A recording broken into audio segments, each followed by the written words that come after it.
welcome back to my channel. My name is Shamika and this is Check the Rhymes.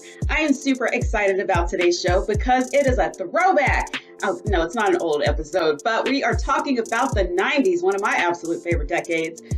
Oh, y'all, the music, TV shows, no social media, when life was good. Anyway, Jenna Elfman is in the building today to talk to me about what Hulu is doing to salute the 90s, and that includes the show Dharma and Greg. And we're also going to see what's going to happen on the upcoming season of Fear the Walking Dead because it premieres on AMC on April 11th. So stay tuned because you don't want to miss today's show.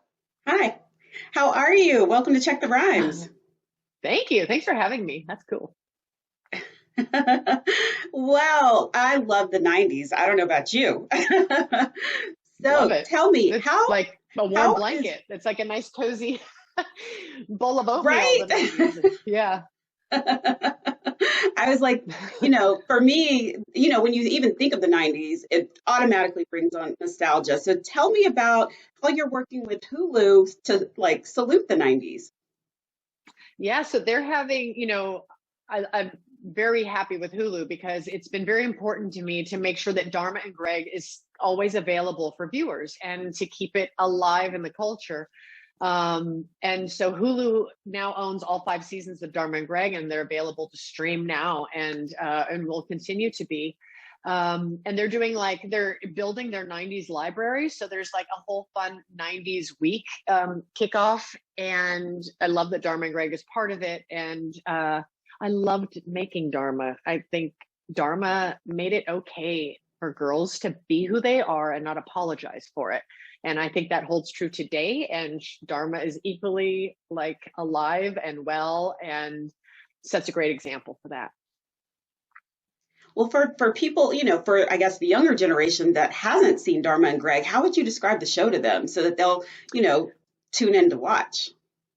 Yeah, so Dharma and Greg is a comedy about opposites attracting. So Dharma that I play is this free spirit, her attitude towards life is just yes. And she was raised by hippie parents, so they didn't judge her or inhibit her. So she was just allowed to blossom and become who she is. And she met a guy and married him on the first day. And he is totally opposite. He comes from a very wealthy, right-wing, conservative family. He's a U.S. attorney lawyer. And so it's an opposites attract story, and the families collide and conflict, but everyone's generally well-meaning. And, Dharma does crazy things, but she loves life. And so it's just, he kind of just has to deal and she doesn't change who she is. And she brings levity and lightness to him. And it was just, Dharma and Greg was in every country. And it was just made a big impact of joy. And I just love that it gets to live on that way. Any chance of a reboot? I don't think so. It hasn't happened yet. Gosh, it would have to be just as good for me to do it because it was so special. Mm-hmm. And, we all had a reunion about a year ago, and it was so great seeing everybody, pre-COVID, giving Thomas Gibson a huge hug. And, we had so much fun creating that relationship. It was just great. Well, I'm crossing my fingers that some great, amazing script comes along and they're like, let's bring it back. And then you're like, yes. I mean, it could be fun. It could be fun. It would just have to be great, Yes. So I have to know, what was your favorite part of the 90s aside from television shows?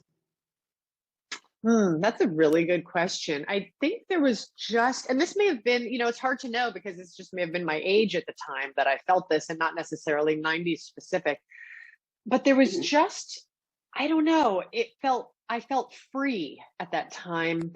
I think the world was, I don't know, I think we're more aware now, but I think, with awareness comes great responsibility, and we are evolving as humans in that regard in our current culture, which I think is so important.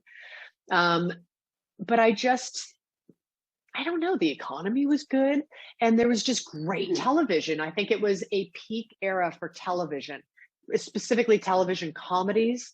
It was just, there was a sweet spot in the timeline of our culture of television comedies. And it was just, boy, did it peak and explode, and great entertainment. There's just, I don't know what it is. I don't know if it was the politics of the time, the economy. I really don't know. And I don't know that I was mature enough at the time to be aware of why it was great. I had the naivete of youth where you just think everything's awesome and it will always be that way. But I just think that we weren't censored so much.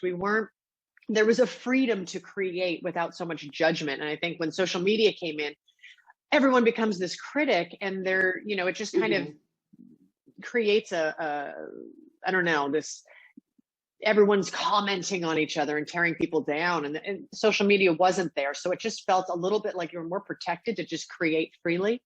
Maybe that's an aspect that, we now are so aware of this, like everyone has an opinion and it all comes in all day long, which is very destructive, I think, to our psyche and our spiritual well-being. Yes, I totally agree. Totally. Well, I got to ask this before we go. I need to know what we can expect on Fear of the Walking Dead. I know that kicks off April 11th. So give us some tea. So the second half of season 6 comes back to AMC on April 11th. Big story coming. Lots of very juicy story. I can't say much, which is always so annoying in an interview because you just want to tell people about what's coming, and we are not allowed to. But I will say, for the fans, you can watch it a week early on AMC Plus, and it's going to be big. So you can get in on the story early. And because what happens in the first episode back is so big, there's going to be like a lot of spoilers hitting the internet. So if you're really interested, I would say watch it that week early on AMC Plus so that you get it fresh. But every character is going to be impacted and fundamentally change in this back half of the season in ways that then propel us forward in the story. So I wouldn't miss it. It's pretty juicy. Oh, I can't wait.